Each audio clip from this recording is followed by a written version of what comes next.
Attorney Rowena Guanzon may isiniwala tungkol kay Senator Robin Padilla. Dati niya pala itong binabalata nung eleksyon. Kawawa daw ang Pilipinas pag iboto si Robin Padilla.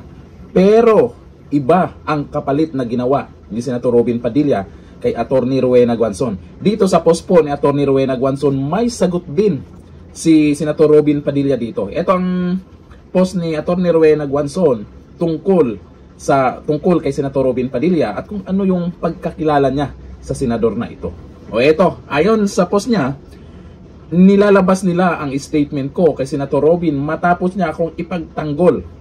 Totoo naman, hindi ko siya binoto noong 2022 elections at ginawan ko pa ng meme ang parang lasing na kanta niya, Wonderful Tonight, pero pasok pa rin siya sa Senado. Anong magagawa ko at nag-number 1 pa nga? Tumaas ulit kilay ko na hawakan niya ang constitutional amendments, hindi naman siya abogado. Ngayon, inintindi ko bakit ganon ang nangyari.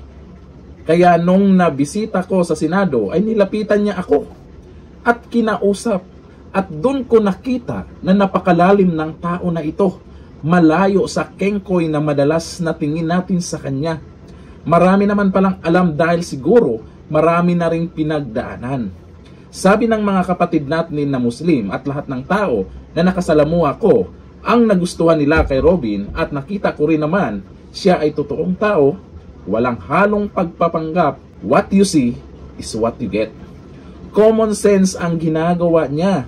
Bukas sa opinyon ng lahat, kahit taliwas sa opinyon niya. Marunong din makinig at makipagkapwa tao kaya minahal ng masa. Naging Chief of Staff ako ni Senator Miriam Defensor Santiago ng first term niya sa Senado.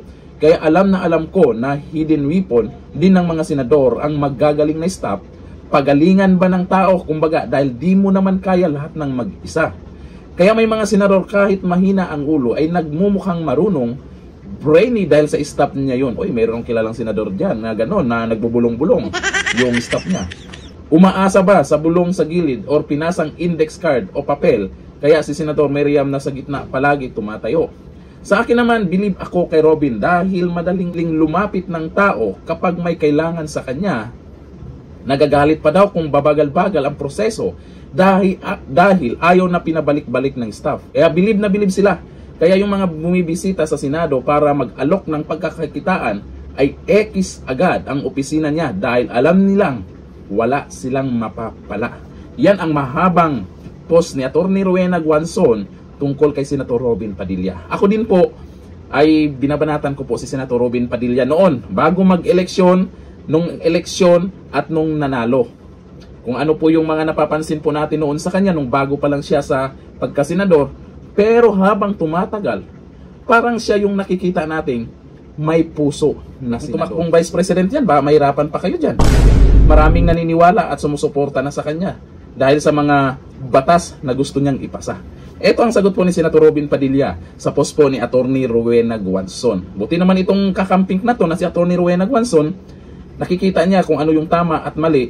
At kung tama, yung ginawa naman, susuportahan. Parang itong si Robin Padilla, binabanatan siya dati ni Attorney Rowena Guanzon. Pero kinampihan niya itong si Rowena Guanzon dito sa naging issue po ni Attorney doon sa may nakasagutan niya. Kinampihan po siya ni Senator Robin Padilla kaya nagkaroon po ito ng mahabang po si Attorney Rowena Guanzon. Ito po ang sagot po ni Senator Robin Padilla.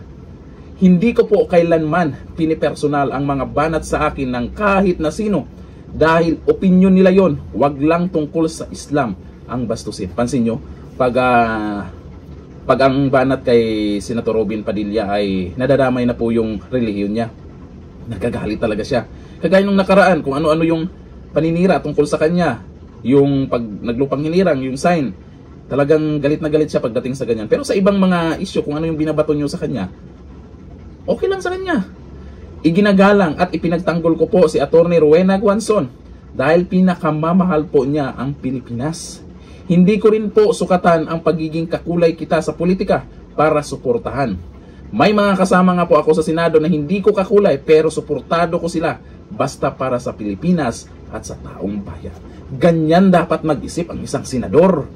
Kahit hindi mo kapartido, hindi mo kakulay, pula, dilaw, green, kung tama man ang ginawa para sa Pilipinas, suportahan na. 'Di ba? O ito sa mga nag-comment tungkol po dyan sa palitan po ng post ng dalawa. Ang sabi ni Jay Sabisi, mas okay pa tong si Senator Robin kaysa doon sa Itbulaga. Oo, ako kung ikumpara ito sa kay Senator Robin Padilla doon sa Itbulaga, nako, mas may tiwala pa ako dito kay Senator Robin Padilla. Sabi ni Angie B. Breeze, ganitong kakamping talaga ang hinahangaan ko. Ayan si Attorney Rowena Guanzon, kakamping at binabanatan niya dati si Robin Padilla. Umaamin pag mali at pinaglalaban pag tama at naaayon sa batas at higit sa lahat, open-minded at marunong makinig sa pulso ng nakakarami. Basta tama. Sabi ni Mark Is, I voted for Senator Padilla. Nakita ko po kababaang loob niya sa telebisyon. Tipong hindi ka nagdunong-dunungan pero may alam at malasakit. Anuhin naman kasi yung magaling ka pagdating sa batas, magaling ka na politiko. Kung wala kang malasakit sa taong bayan, ay wala din yan. Baka mangurakot lang. Sabi ni Ayana Tominglan, mas panig ako kay Robin kaysa ibang nagmamarunong dyan. Saksak naman ang magnanakaw sa kaban ng bayan. Yun po yung isa sa talagang mapagkatiwalaan mo itong si Senator Robin Padilla, kasi nakikita po natin hindi po siya nakikisabay dyan sa mga buhaya para pumaldo lang. Basta ang lagi niyang iniisip para sa taong bayan, para sa Pilipinas, wag lang isama sa mga naninira, nagpapakalat ng fake news, yung Islam. Kasi naman, nakikita po natin talagang seryoso siya dyan pagdating sa usapin ng relihiyon. Ito na lang ating abangan. Sa 2028, itong si Senator Robin Padilla, pag tumakbong Vice President to, malapit sa katotohanan yan. Pag tumakbong Vice President to, sa tingin ko, mananalo yan. Yan dito natin yun. Bye-bye.